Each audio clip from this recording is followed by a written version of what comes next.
Բարև ձեզ հարգելի քաղաքացիներ, 25 թիվը մոտենում է ավարտին, նախավերջին աշխատանքային օրն է, բայց դեռ լիքը բան կա անելու, լիքը գործ ունենք նաև իրավապաշտպանական ֆրոնտում, տեղեկացնեմ, որ հիշեցնեմ, որ այսօր եւ վաղը իմ նեմնիմի գործող տղաների վերաքննիչ բողոքարկման ու վերաքննիչ բողոքի հիման վրա դատարանի որոշումների կայացման գրավոր ընթացակարգով օրերն են, այսօր Արեգի, վաղը Վազգենի մասով դատարանները հիշեցնեմ երկարաձգել էին գործի քննության ժամկետը, նիստ չի կայանալու, գրավոր ընթացակարգ է, օրվա վերջ պետք է զանգենք, հասկանանք դատարանը ինչ որոշում է կայացրել, մեր մասով այսօր մեր նկատի ունեմ Արեգի Վազգենի մասով Արսեններ Բաբայան ներողություն զանգ եկավ, տղաները անցկացնելու են նոր տարին բանտում, կհասկանանք այսօր եւ վաղը, թե իրենց ընտանիքների հետ։ Բացի այդ, վաղը նաև ունենք ստրայքբոլի գործով հայտնի կալանքի երկարացման նիստ, ճիշտ է նախաքննության ավարտ էր հայտնվել, ես այդ մասին տեղեկացրել էի հանրությանը, բայց այնտեղ ժամկետների հարց կար եւ օրենքը նախատեսում է, որ եթե 15 օրից քիչ ժամկետ է մնացել, դատախազը կամ պետք է ազատ արձակի, կամ պետք է մտնի դատարան կարճ ժամանակով ժամկետը երկարացնելու, դատախազը մտել է դատարան 15 օրով երկարացնելու եւ գործը դատարան հանձնելու համար։ Դատական նիստը լինելու է վաղը Աչափնյակի դատարանում ժամը 14:00-ին։ Բայց այս դեռևս չավարտվող աշխատանքային իրավիճակի հետ մեկտեղ մի շատ կարևոր տեքստ երևի առավոտյան հրապարակվեց, թե գիշերը մեր ժամով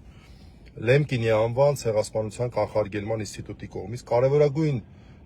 հեղինակավոր միջազգային կազմակերպություն, որը շատ թիրախային գործով է զբաղվում, շատ կարևոր գործով է զբաղվում։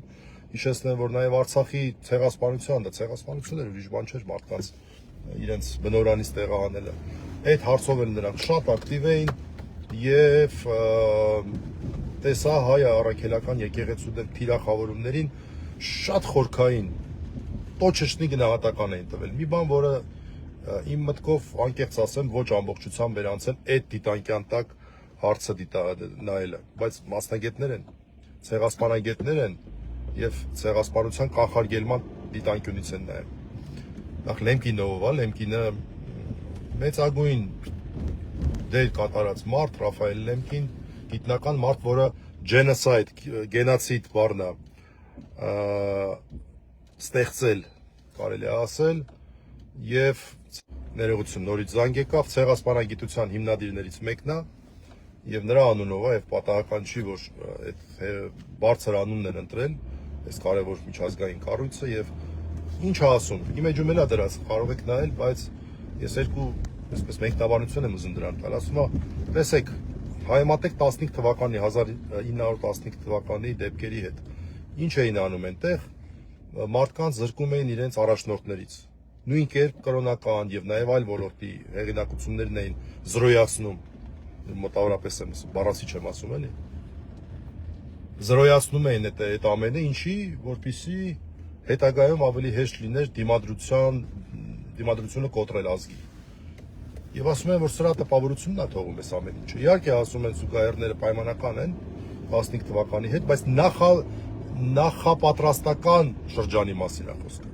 Նախապատրաստական, ոչ թե հենց 15 թվի, այլ ինչպես էին ժամանակի ընթացքում 14-ից 15 թիվը։ Չէ՞ որ դեպքերը 15 թվի ապրիլից սկսեցին, բայց 14 թվից արդեն այս ամեն ինչը նախապատրաստվում էր։ Արդեն հարձակումները սկսել էին։ Շատ կարևոր հանգամանք է։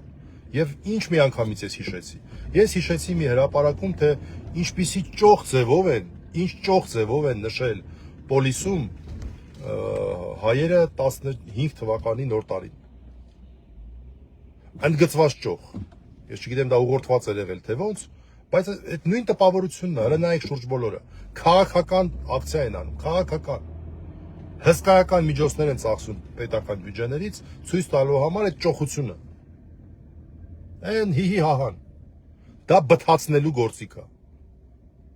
մեր ժողովուրդը ցեղասպանություն վերապրած է եւ ինչ որ բան մեր մեջ մնացել է այդ ամեն ինչից եւ հեչ պատահական չի, որ մարդիկ, որոնք շատ հաճախ նաեւ եկեղեցական չեն, եկեղեցական չեն, այլ եկեղեցու հետ իրենց կենցաղը առօրյան այդքան շատ կապ չունի, բայց այնպես ասում մաշկով զգում են ու գնում են եկեղեցու պաշտպանության։ Նիկոլ Փաշինյանի իրական բանը ռեյտինգը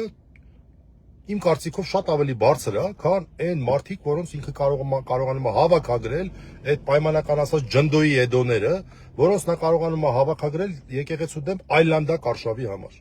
Մենք տենում ենք, թե ինչքան են քչացել այդ իր այսպես կոչված պատարագի մասնակիցների այդ մշտական սաստավը։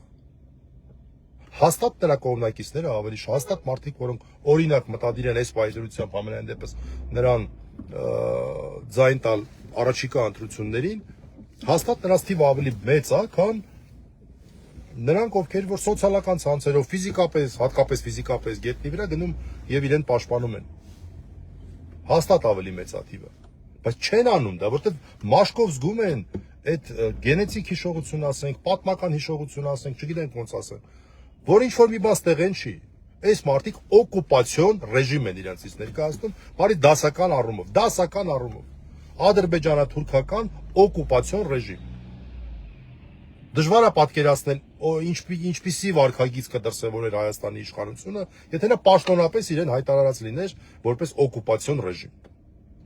Ինչ կտարբերվեր նրա վարքագծում։ Որևէ բան կտարբերվեր, թե չէ։ Ես կարծում եմ չէր տարբերվի։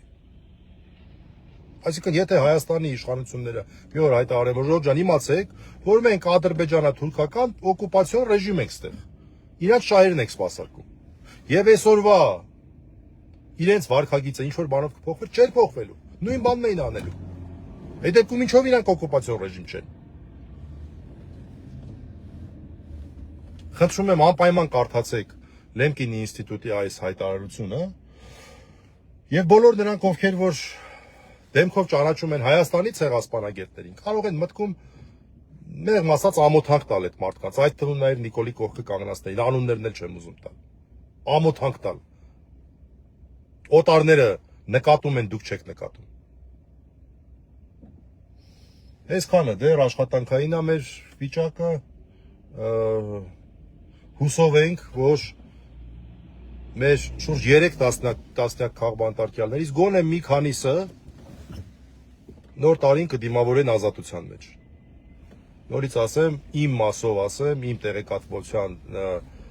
իմ կողմից տիրապետվող տեղեկատվության մասով այս պահին խոսքը կարող է վերաբերել Նարեկ Սամսոնյանին եւ Վազգեն Սաղաթելյանին, ինչպես նաեւ Անդրանիկ Չամիչյանին, ամենաերիտասարդ քաղբանտարկյալին Հայաստանի, որի մասով մենք նույնպես դատական նիստ ունենք վաղը եւ հույս ունենք, որ տղային կալանքը կարող է վերացվել։